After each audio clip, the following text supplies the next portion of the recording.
Hello, I'm excited about today because we're doing something different. We're still using color, but we're doing shading this week. So what we're doing is working with one color. I know working with one color may seem boring, but what you're doing is creating one area darker and one area lighter with the same color that you're using. So your drawing can have two types of shading because of the technique that you're using. So this helps the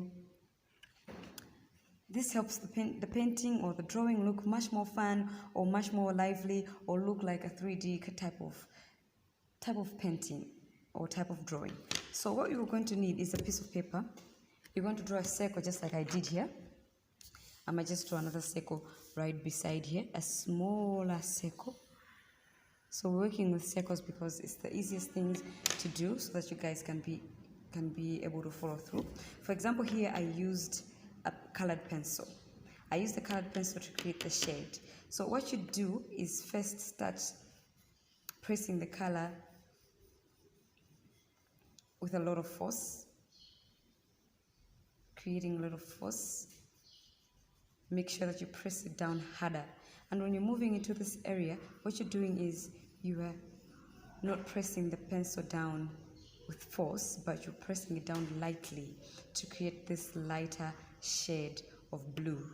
Okay, so like I said, I have another circle here. What I'm going to do is take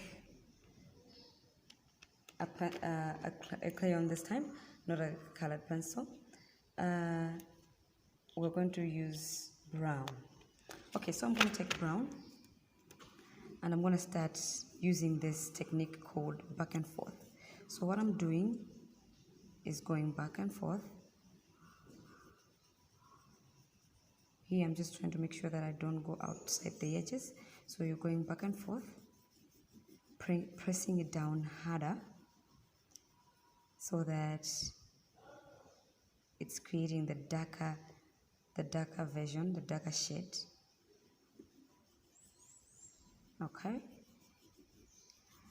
and then when you're going further down the circle, when you're moving right into the middle of the circle, you start pressing it lightly.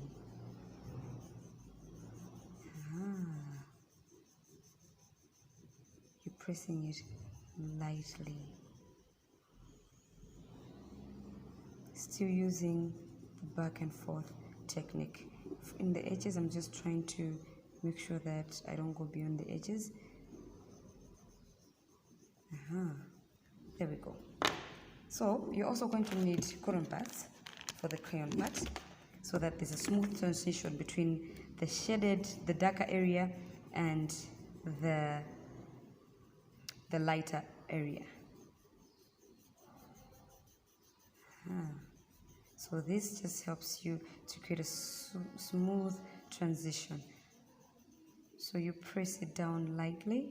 When you're working with the cotton pad, you just make sure that you're pressing it down lightly so that it's not heavy on the crayon. So this way you've created a darker area and a lighter area, just like I did here, a blue with the pencil color. Using blue, I created a darker area and a lighter area. The secret here is just technique, how you're holding the pencil, how you're pressing it down to create the difference in the shades that are made here. Okay guys, I want you to create your own circles. It can be circles, it can be hearts, it's up to you. I just want you to make sure that you show me the transition that's happening between the darker area and the lighter area. So have fun and create.